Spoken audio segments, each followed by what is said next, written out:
She said, look at you standing there. You can't even talk. How they gonna put somebody like you on TV? So every Christmas, I send her a flat screen TV.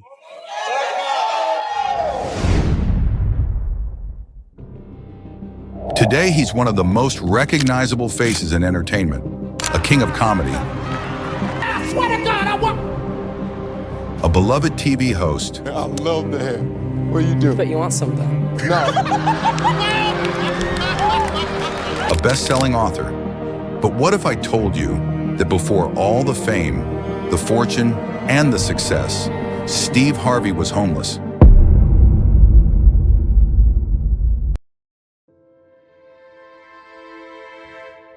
Lost my family. My ex-wife told me, she said, if you go out on that road, don't you ever come back. I went out on the road, came back, house was boarded up, didn't see my kids for a year and a half. A man with nothing but a dream in an old, broken-down car. This is the story of a man who lost everything and still found a way to win.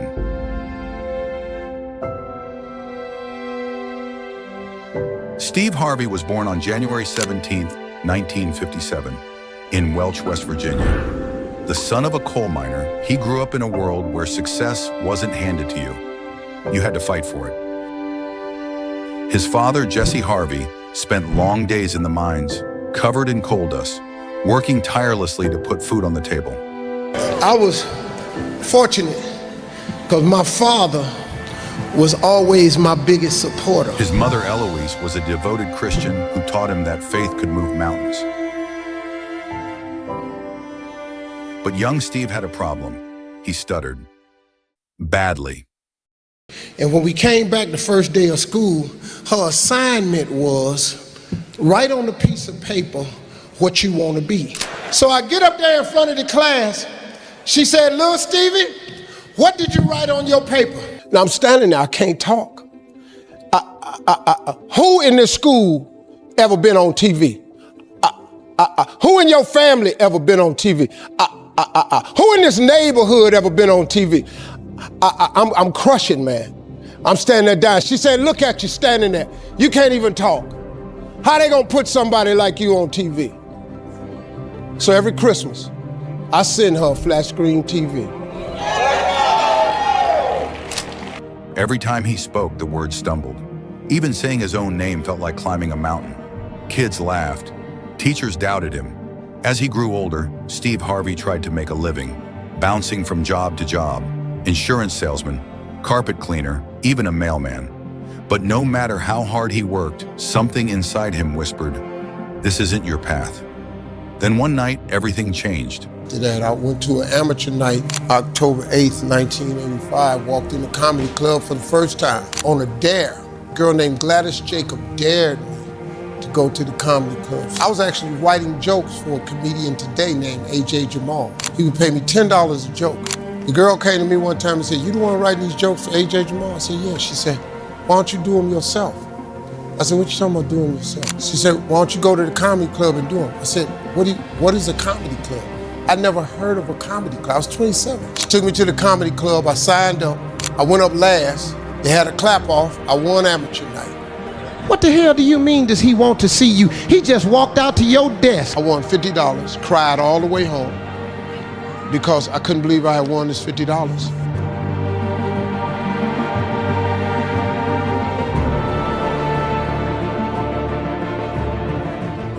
And this girl I was riding with, she said, why you crying? It ain't but $50. I said, no, you don't understand.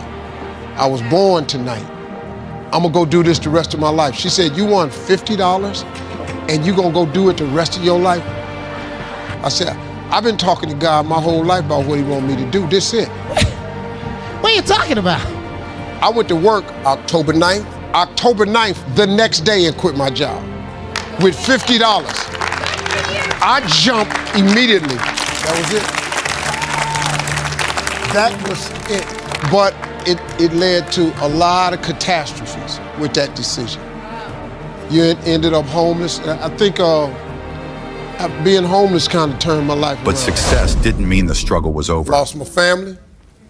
My ex-wife told me, she said, if you go out on that road, don't you ever come back. I went out on the road, came back, house was boarded up. Didn't see my kids for a year and a half. My mother-in-law wouldn't tell me where they were. Went back out on the road, tried to get me some money to send to her mother-in-law because I was only making like 150, 200 a week. So by the time I sent them 150, I kept $50. Ended up homeless, lived in the car for 3 years, kept touring around the South telling jokes.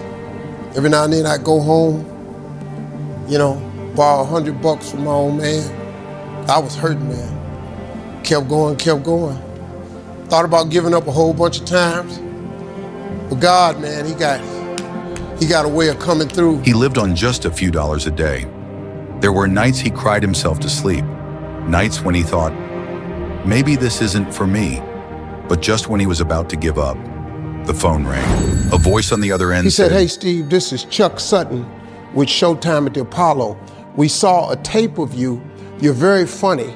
If you could get here Sunday night, we'd love to put you on television. Call me back. Let me know if you can make it." So I hung the phone up. I'm crushed because my whole dream of being on TV, and I couldn't get to New York. I got $35. How am I gonna get to New York? I can't make it. And tears just coming down my face. I said, God, so that must be a sign for me to go home. And so I said, man, let me call this dude back and see if he said this Sunday. Because maybe he said next Sunday and I can hustle up a little bit of money or something. I don't know what I'm gonna do, but let me just call him back. So I called him back. Steve, this is Chuck Sutton, Showtime at the Apollo. We saw a tape of yours. You're very, very funny. Look, we have an opening Sunday night at Showtime at the Apollo. If you can make it, we'd love to put you on TV. I said, it's this Sunday. Before I hit the button, I heard, doop, you have another message. Now, it wasn't there before. So I punched my code in. I listened to the second message. It said, Steve Harvey, this is Tom Sober from the Comedy Caravan. This was a Thursday. He said, I have a gig in Jacksonville, Florida on Friday night that pays $150. If you can get there Friday night, you'll make $150. So I called him back and I said, hey, Tom, did you get a gig away? He said, no, it's still available. He said, can you get there? I said, I'm in Pensacola, Florida. I'm 3.5 hours away. So I drive to Jacksonville, Florida, and that night I made the 150. The club owner said, man, you funnier than the guy we hired. If you stay tomorrow night, I'm gonna give you another $150. So now I got $300 now. So I get on the phone, I call Chuck Sutton. I say, hey man, is the gig still available at Showtime at the Apollo? He said, yeah, we got one opening left. I said, I'll be there. So I called Eastern Airlines, who used to be open back then. They had a special for $99 going from Jacksonville, Florida to New York round trip. So I parked my car at the airport. I got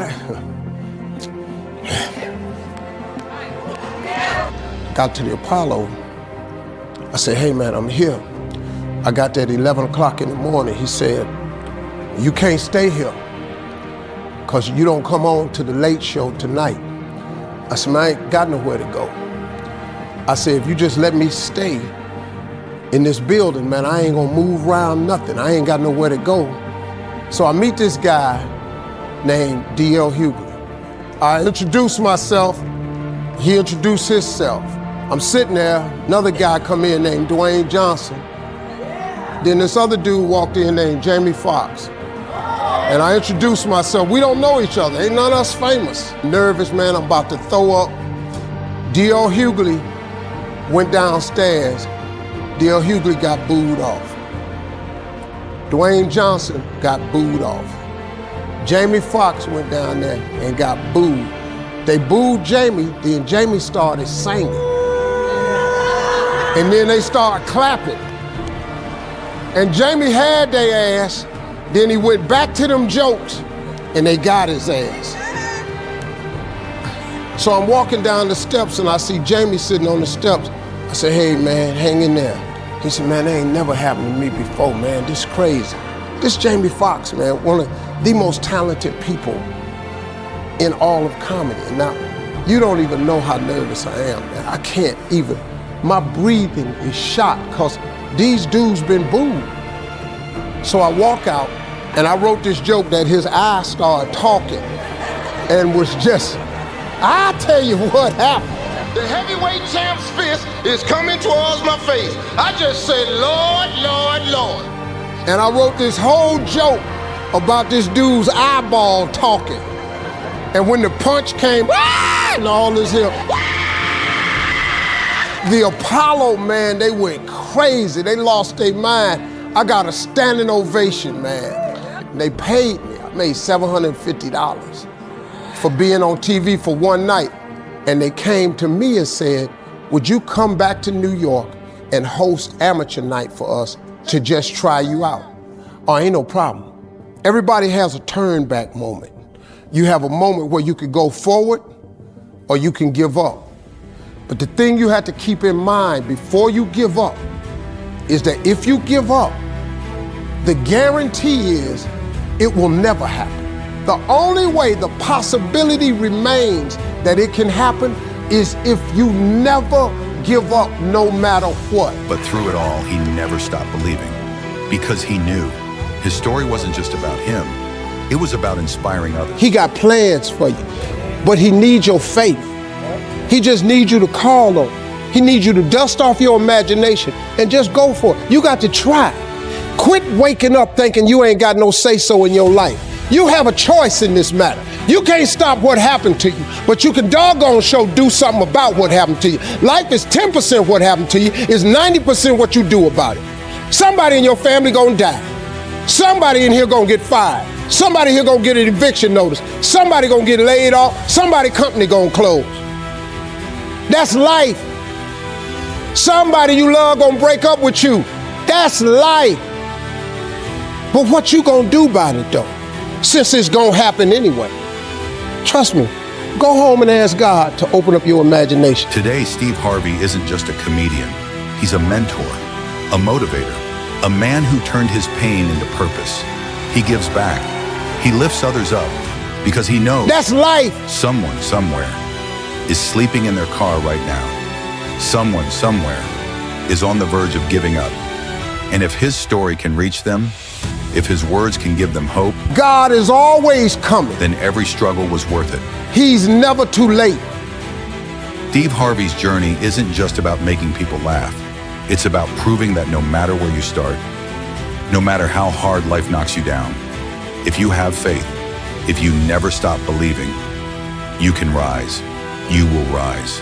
And one day, you'll look back and say, God was with me the whole time.